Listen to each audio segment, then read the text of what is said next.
Kepada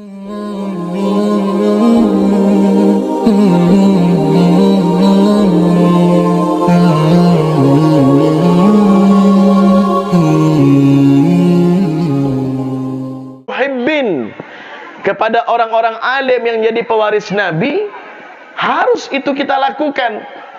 Di saat kita bertemu kepada orang alim, khususnya yang ada di kampung kita ini, di Parit Medan ini, orang alim itu siapa? Guru ngaji. Orang alim itu siapa? Mereka yang istiqomah, yang ibadahnya enggak pernah tinggal, yang hubungannya kepada Allah baik, yang hubungannya kepada sesama baik. Ini adalah orang alim.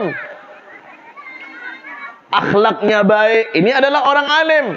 Tutur katanya bagus, ini adalah orang alim. Jikalau itu kita temukan di kampung kita, karakter orang seperti itu wajib untuk kita hormati, tretan. Siapa mereka yang mengajari kita alif ba ta tha? Guru-guru ngaji kita itu. Makanya dikatakan Quran wa 'allamah. Sebaik-baiknya yang belajar Al-Quran dan yang mengajar Al-Quran, semuanya bersumber daripada Al-Quran. Dan kita tidak akan pernah bisa mengenal yang namanya huruf alif, ba sampai ya, ajarkan dan dibimbing daripada gurunya. Kita mau baca, syaratnya harus tahu Al-Quran. Kita mau baca hadis, syaratnya kita harus tahu Al-Quran. Tanpa Al-Quran mustahil. Ya kan begitu? Nah, Al-Quran ini kita bisa dapatkan dari mana? Dari orang alim, dari guru ngaji, mengocak mature, dari guru tolang. Tolang, engki. Ya, ini jangan pernah dilupakan, ini guru tolang ini, guru ngaji kita ini. Ini banyak orang yang di saat dia sudah besar namanya, sudah terkenal dia, sering diundang ke sana ke sini. Bahkan ya, dia punya apa namanya itu, kalau sekarang ini dia punya kalau dalam komen itu ya, like, subscribe and share itu, dia punya, bahkan dia YouTuber lah ya salahnya. Ini banyak terkadang terkenal, dia lupa. Kamu bisa terkenal, kamu bisa punya pesantren, kamu bisa ngajari kitab kuning, kamu bisa punya santri. Itu sebabnya siapa? Guru ngaji. Makanya ibda bil bidayah. Mulai dari awal dulu. Ya. Ngajari kita ini. Muliakan mereka. Apalagi yang di sekitar kampung kita ini kan ada TPA, TPQ, madrasah seperti Darul Muttaqin ini. Jangan pernah kita lupakan ini. Mereka yang membimbing anak-anak kita, Bapak Ibu, anak kita pada hari ini dan pada malam hari ini.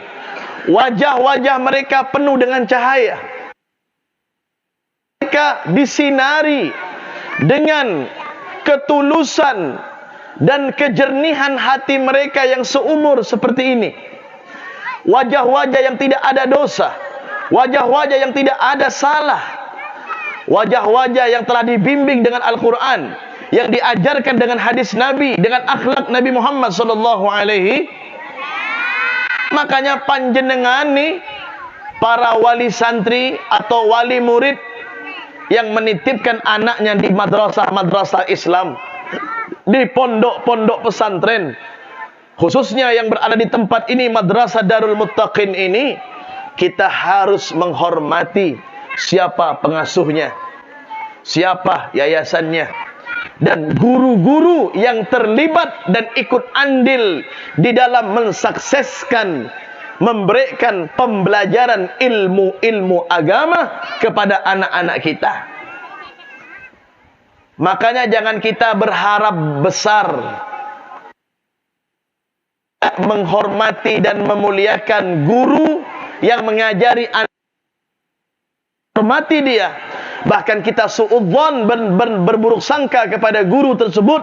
Jangan harap anak kita akan menjadi orang yang sukses. Kenapa? Karena ini ulah dan tingkah laku dari orang tuanya sendiri yang tidak punya rasa hormat dan kemuliaan kepada para orang-orang alim. Ini harus diketahui. Kita menitipkan anak di madrasah Islam, kita menitipkan anak di pondok pesantren, ini artinya kita berserah 100% zahir batin dari ujung rambut sampai ujung kaki, bahwa anak kita pasrahkan kepada kiai ataupun habib ataupun pengasuh ataupun pendidik yang berada di madrasah ataupun di pesantren tersebut. Betul. Kalau kita sudah berpasrah kepada mereka, kita tinggal tawakal kepada Allah. Ya Allah, aku titipkan anakku di madrasah Islam Darul Muttaqin. Aku titipkan anakku di pondok-pondok pesantren. Ya Allah, tolong jaga mereka. Bimbingan kepada mereka, ya Allah, yang berada dan belajar di Nurul Muttaqin ini, ya Allah. Begitu seharusnya orang tua. Dan jangan sampai na'udzubillah berprasangka yang tidak-tidak kepada kepada orang alim, kepada para guru-guru anak-anak kita. Kenapa? Karena di dalam darah mereka membawa amanah yang besar, yaitu ilmu baginda Rasulullah. Bu adalah oleh Nabi, al-ummu madrasatul ula. Perempuan ataupun wanita itu yang telah memiliki anak, itu adalah pesan madrasah pertama bagi anaknya sebelum dia memasukkan anaknya ke TPA, madrasah Islam ataupun di pondok pesantren. Panjenengan ibu-ibu yang memiliki peran penting, yang memiliki peran untuk memberikan spirit dan semangat untuk anak-anak sampean.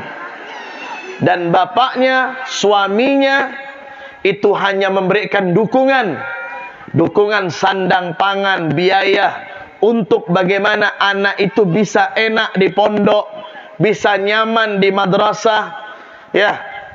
Anak itu bisa enak belajarnya, punya buku, punya pulpen, punya kitab.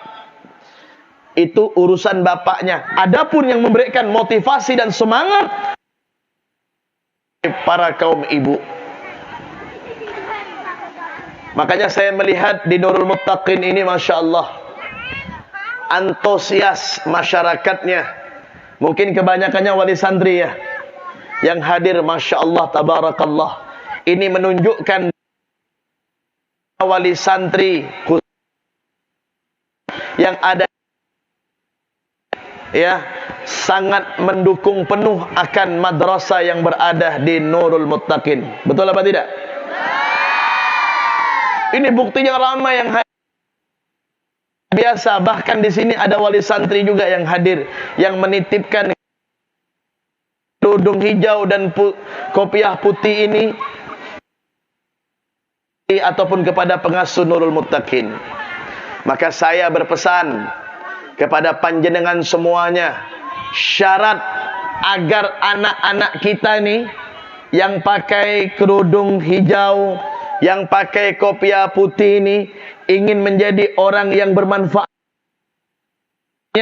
orang tua yang menitipkan anak di madrasah tersebut harus positive thinking kepada gurunya, harus memiliki husnudzon, yang tinggi, prasangka dan praduga yang baik kepada kiai ataupun pengasuh daripada madrasah tersebut.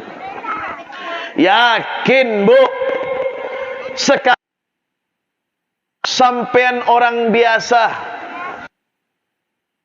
mungkin pas-pasan, pekerjaan mungkin morat-marit, tetapi karena sampean yakin dengan memondokkan, memasukkan anak sampean ke Nurul Muttaqin atau ke madrasah-madrasah yang lainnya, panjenengan yakin dengan ilmu agama akan membangun semuanya, membangun semangat kita untuk mencari rezeki yang halal, yang barakah, membangun jiwa kita untuk semakin taat dan patuh kepada perintah Allah, maka dengan husnudzon tersebut akan diwujudkan oleh Allah Subhanahu wa ta'ala. Jadi kita nggak perlu bingung-bingung, Habib, bagaimana anak saya bisa menjadi orang yang bermanfaat di masa yang akan datang, karena mereka adalah generasi penerus saya. Meninggal anak saya yang meneruskan saya. Bagaimana Habib? Untuk di zaman sekarang ini, anak-anak kita dekatkan mereka dengan habaib, dengan kiai dan dengan ulama. Jangan jauhkan mereka Bu. Jangan membiasakan mereka untuk apa? Untuk bermain yang tidak ada manfaat baginya dalam seusia mereka ini. Yang banyak terkadang orang tua nih, dengerin Pak, Bu, dengerin saya. Jangan, mudah-mudahan tidak ada di sini, amin. Di saat ingin menenangkan anaknya, ingin membuat anaknya bisa tenang, bisa adem, diberikan alat komunikasi ini. Sehingga tidak sedikit daripada anak-anak yang usianya masih sangat dini, yang mungkin kelas 3 SD, kelas 2 SD, bahkan tidak sedikit dari kelas 1 yang masih SD, yang masih kecil, anak-anak tersebut sudah pandai bermain handphone, yang kalau dia bermain itu, ya, yang merugikan diri anak tersebut dan orang tuanya. Ya, contohnya main apa, Beb? ML itu. Tahu nak ML nak?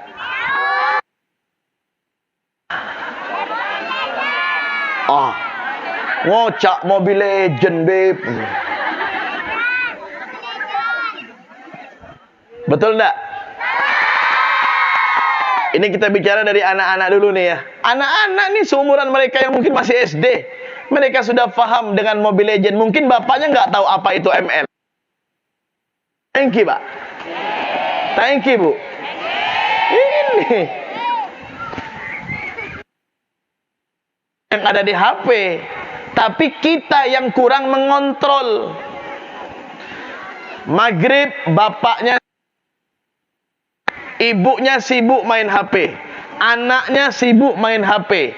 Azan berkumandang di masjid, berkumandang di musola, tidak diperhatikan. TV hidup di depannya, TV hidup, bapak emaknya main HP, anaknya main Mobile Legend. Sehingga di rumah tersebut tidak ada keharmonisan, tidak ada nilai ataupun ruh daripada ibadah ketaatan kepada Allah. Allahu Akbar, Allahu Akbar. Dekat, tapi mamaknya tertawa sendiri, bapaknya garuk-garuk kepala karena di dalam handphone tuh orang nagih hutang. Diri karena teman dia dapat arisan, yang anaknya menang apa itu mainan. Ya itu sudah nggak perlu Habib sebut, sudah menyebutnya. Lah, sekarang pertanyaan Habib, kita andai-andai agar anak kita bisa sukses masa depannya, sementara kita selaku orang tuanya yang menjadi contoh yang tidak baik, subuhnya jam 9. Betul enggak? Nggak usah ngacungkan tangan, neng-neng aja lah, diam-diam. Cukup Allah yang tahu. Memangnya Habib tahu, Beb? Nggak perlu disebutkan. Dari wajah tuh nampak, bah.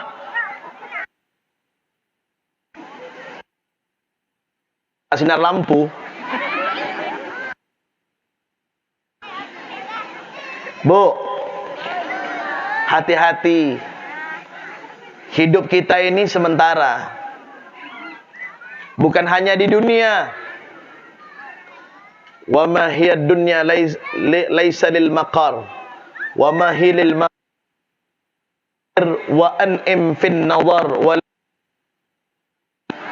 Syekh Abdul di dalam kitab Basaudannya mengatakan apa? Dunia menetap, numpang lalu saja. Kita naik perahu di pelabuhan akan diturunkan banyak penumpang-penumpang yang naik bersama kita sekarang tidak kembali lagi, Bu. Barzakh.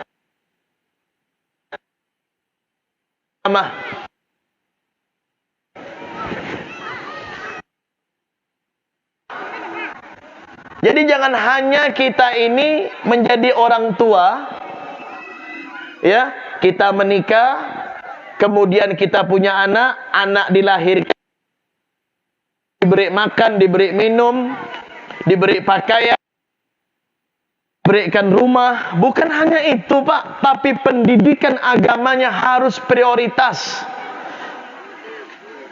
Jangan kita memanjakan anak, dikit-dikit kita memberikan ya alat seperti ini.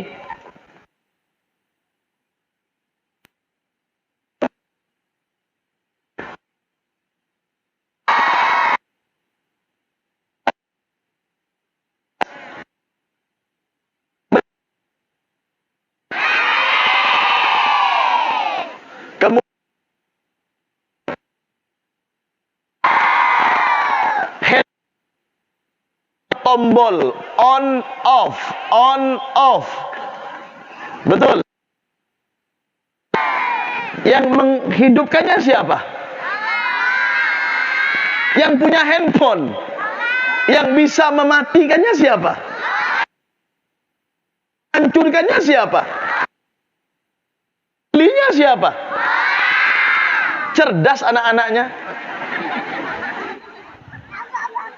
Berarti yang salah ini handphone apa kita? Bingung jawabnya. Yang salah ini handphone apa kita? Kok kita, Nak? Saya sangat setuju. Handphone ini kan benda mati. Dunia di genggamanku, dunia di kantongku. Ya ini maksudnya. Sekarang apa yang tidak ada di sini? Semakin tinggi dia punya RAM, semakin tinggi dia punya tipe, semakin tinggi dia punya model, semakin tinggi dia punya harga, semakin canggih itu barang. Betul? Tetapi kalau handphone ini digunakan oleh tangan-tangan orang-orang yang beriman, maka alat manfaat dan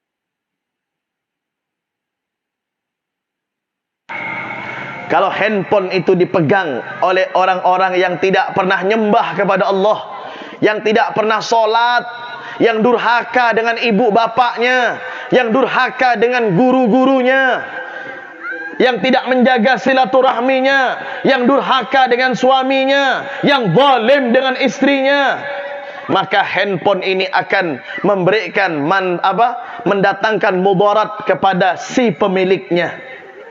Makanya pandai-pandailah kita menggunakan ini alat komunikasi. Ini bisa memasukkan kita ke dalam surga, sebab ini pula memasukkan kita ke dalam neraka. Na'udzubillahi min. Makanya Habib pesan dengan anak-anak muda yang umurnya mungkin 11 sampai di atas belasan itu, 20 tahun. Hati-hati, Dek, ya. Pandai-pandailah menggunakan ini alat. Ya. Kalian adalah masa depan, harapan orang tua, harapan bangsa dan negara, terlebih-lebih harapan agama. Jadi Habib berpesan nih kepada para anak muda, jadikan handphonemu itu untuk memposting segala kegiatan-kegiatan yang bermanfaat bagi dirimu. Ya, mengirimkan nasihat-nasihat yang baik, membuat artikel-artikel yang baik, atau kata-kata bijak, atau mengirim video-video ulama, kiai, habaib yang kalian senang, yang menjadi fans kalian. Buat itu, senangkan diri kalian, jadikan handphone itu bermakna di dalam kehidupan kalian. Walaupun solat kalian hanya 5 waktu saja, walaupun hanya puasa di bulan Ramadan saja, walaupun hanya sedekah semampunya saja, tetapi kalian adalah gudangnya pahala. Berdakwah tidak harus seperti Habib menggunakan mikrofon seperti ini di hadapan rakyat ramai. Berdakwah tidak harus di atas mimbar. Berdakwah tidak harus menunggu kita menjadi ulama. Berdakwahlah dengan alat komunikasimu. Iya, jangan nunggu Habib, jangan nunggu ustadz, jangan nunggu kiai. Kalian berdakwah sendiri. Share kebaikan-kebaikan, share hal-hal yang positif. Jauhkan berita-berita hoak, apalagi yang sifatnya memfitnah. Jauhkan itu semuanya. Insya Allah hidup kita akan dunia kita karena kita ini hidup tidak akanlah. Makanya para pemuda, ya, kita ini jangan hidup terlalu kepedean. Kenapa ditanya oleh orang tuanya, "Nak, kenapa kamu enggak sholat? Nanti ajalah, Bu. Saya kan masih muda." Siapa bilang malaikat Israel senangnya yang muda-muda sekarang? Kok enggak yang tua-tua? Yang tua-tua itu sudah target operasi sudah. Enggak perlu dikatain, tetap akan depak ke umur sudah. Betul? 80, 90, mau ngapain lagi sudah? Ya enggak? Tetap pasti akan main, mati main. Ya, akan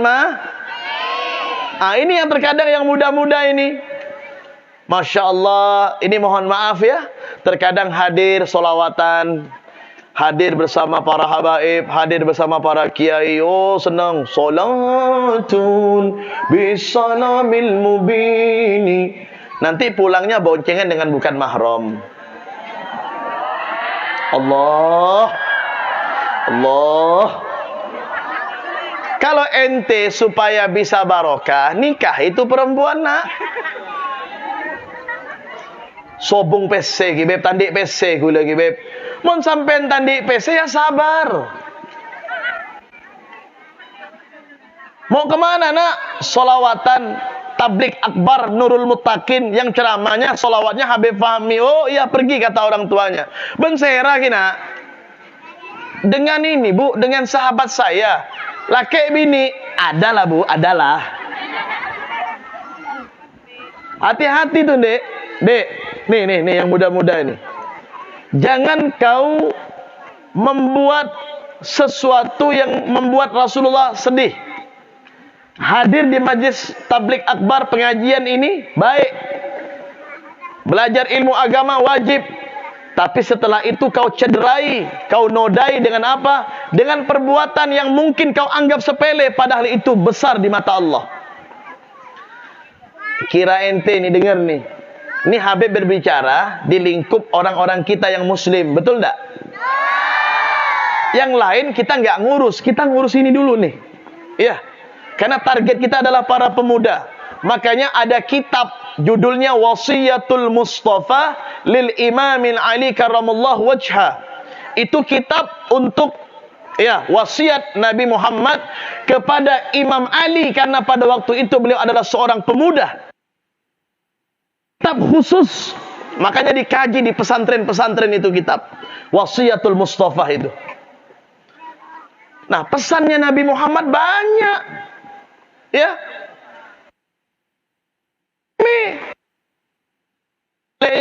Yang gadis-gadis pulang dari pengajian, tiba-tiba cowoknya sudah nunggu. Dengar nih ya. Kalau tunangan masih belum halal, hanya tidak boleh dimasuki oleh pasangan yang lain saja dalam hukum Islam itu. Orang tunangan, dengar ini, pasang telinga baik-baik nih para pemuda. Hei, dengar. Kan saya sudah tunangan, Kiai. Saya berhak dong untuk membonceng, dan dia berhak dong untuk memegang pinggul saya.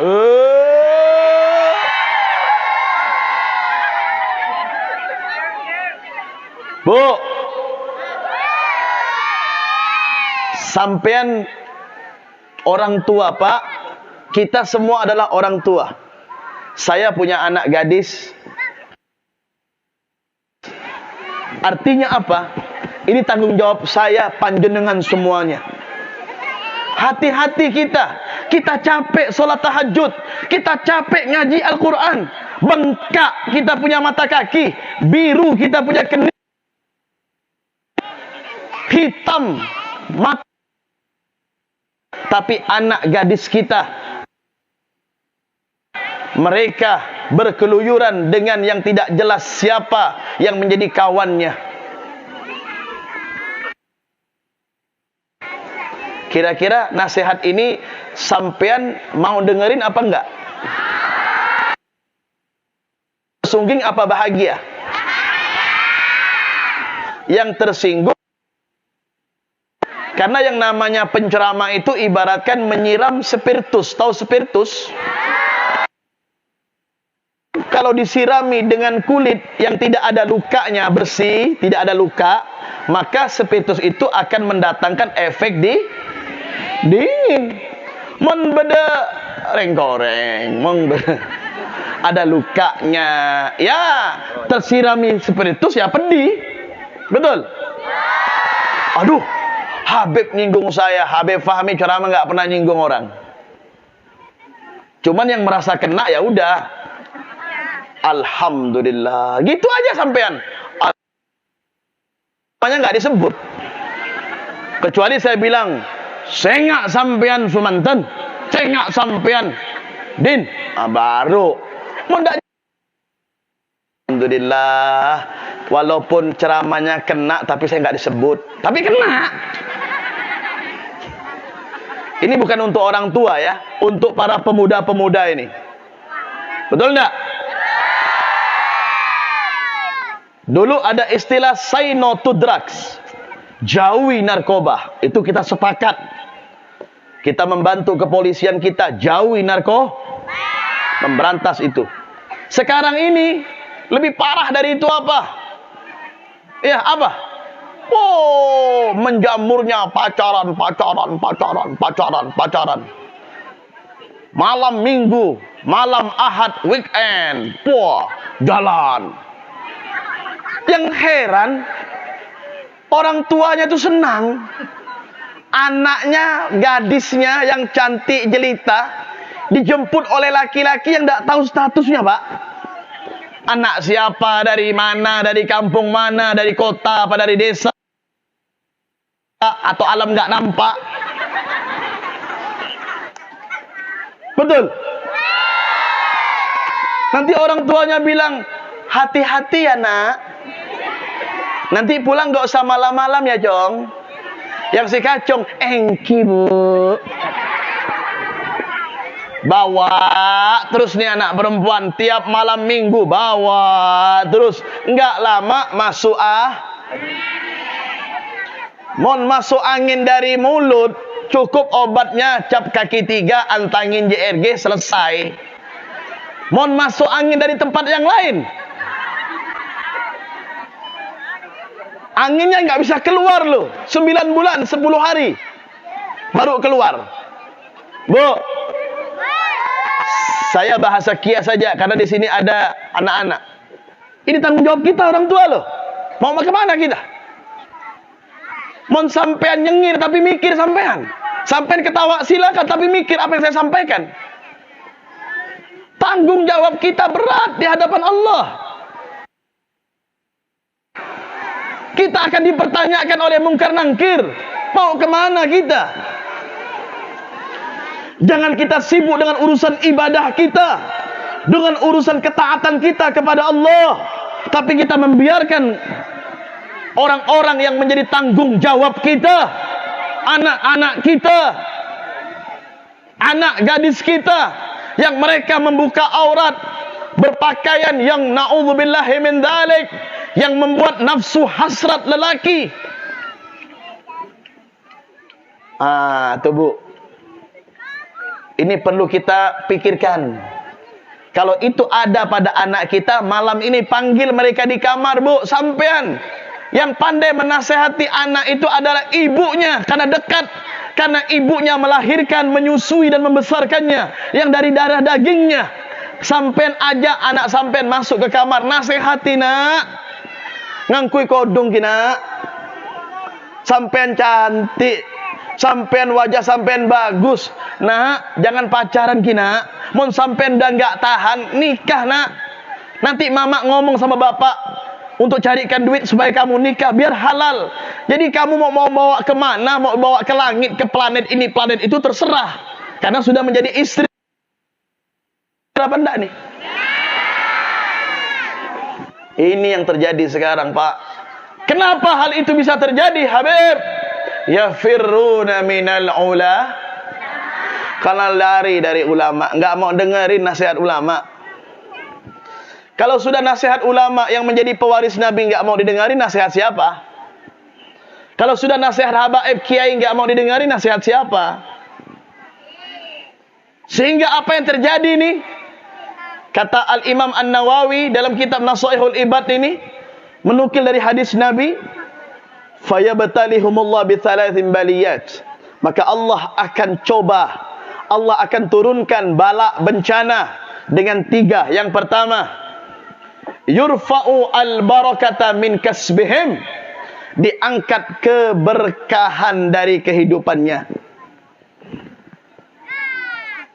Jadi jangan sampean heran nih Bu, Pak, mon sampean nggak pernah mau duduk ke majlis, jarang hadir pengajian, jarang hadir yasinan, nggak mau dekat dengan kiai ulama. Kalau kiai datang nggak mau dekat, nggak mau sowan, nggak mau salaman, nggak mau.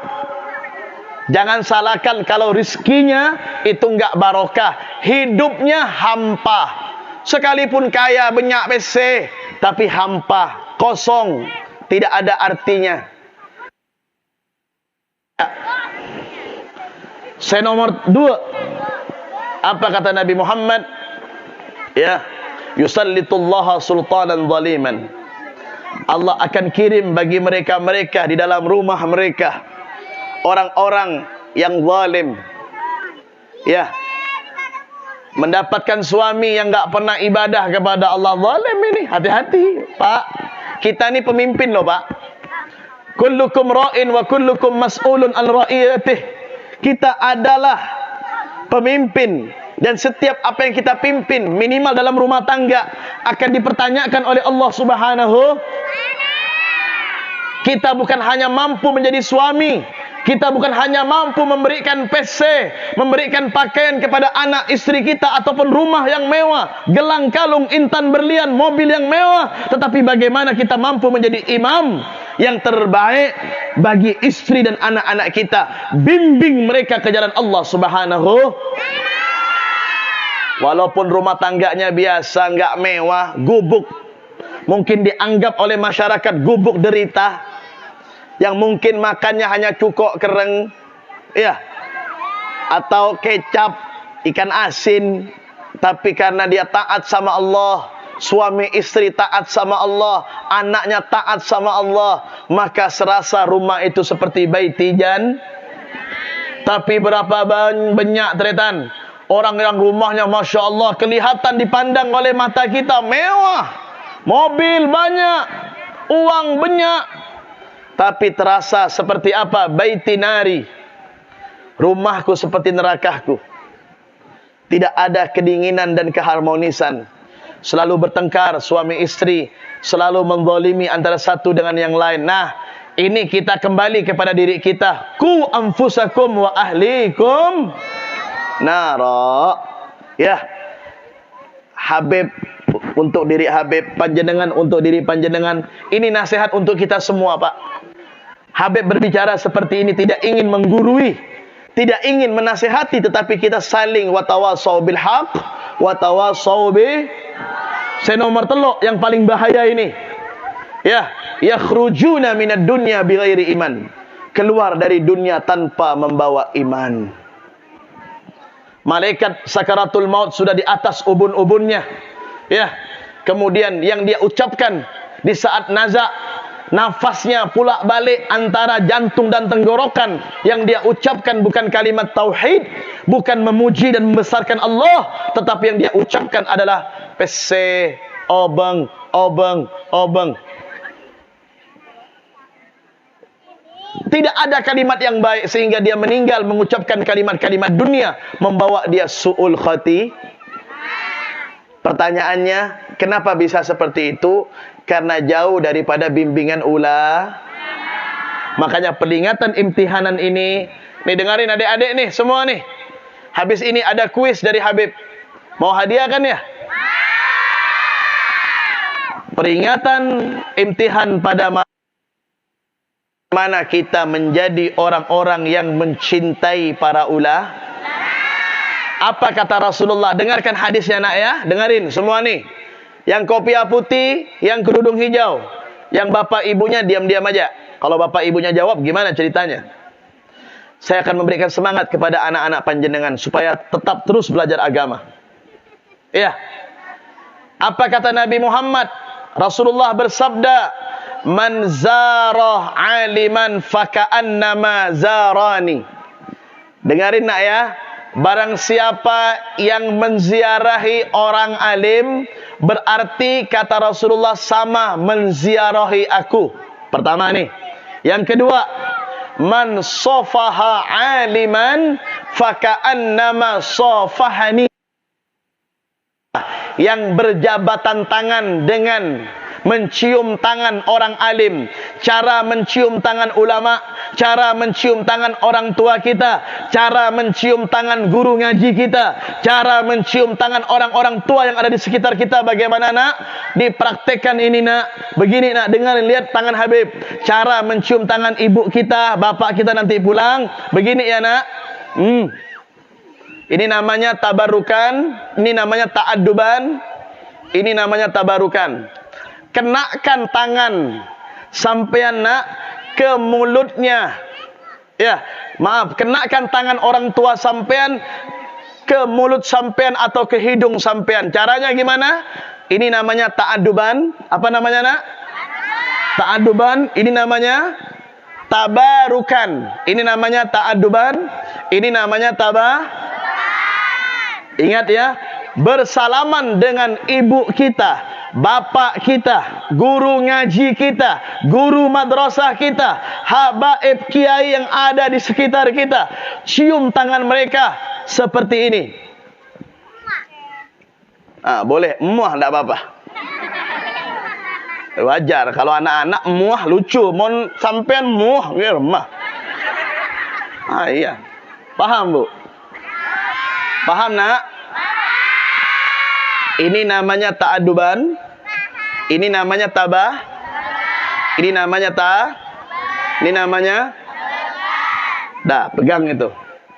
Wa man jalasa aliman, barang siapa yang duduk bersama orang alim, fid dunya, di dunia, ajlastuhu yaumal qiyamah, ajlastuhu ma'i yaumal qiyamah. Maka aku, kata Nabi Muhammad, akan mendudukkan bersamaku kelak di hari kiamat. Ya, Masya Allah. Mudah-mudahan nurul muttaqin menjadi cahaya keimanan dan ketakwaan bagi para santriwan santriwatinya, bagi para wali santrinya. Amin ya rabbal.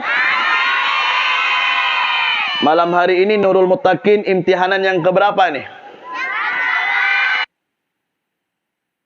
Alhamdulillah. Semoga semakin besar nurul muttaqin. Amin ya alamin. Mudah-mudahan ini menjadi keberkahan untuk sampean semuanya. Amin ya rabbal. Yang terakhir kuis. Nah, siap-siap. Ayo. Siap-siap. Maju ke depan yang bisa jawab. Tolong dilihat panitia, siapa yang duduk tangan duluan. Ibu dan bapaknya diam aja. Hadiahnya dari siapa, Beb? Hadiahnya banyak. Ada air Nestle, ada buah salak, ada keteng.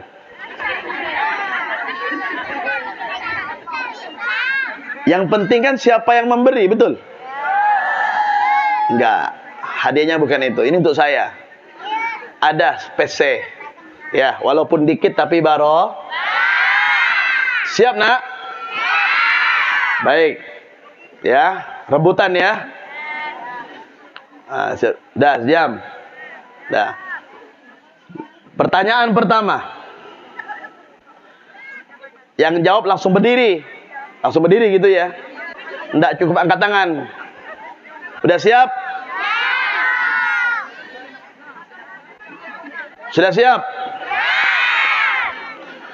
Berapa jumlah yang hadir pada malam hari ini?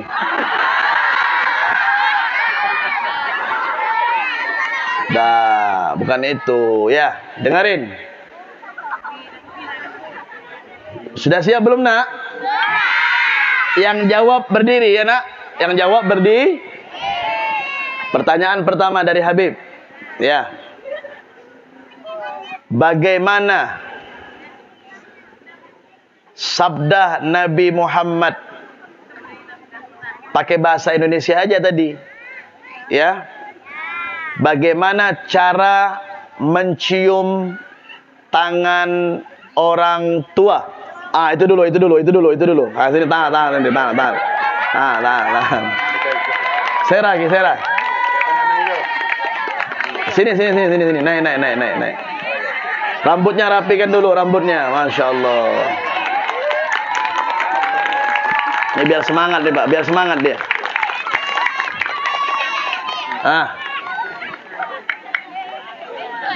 Sini, Nak.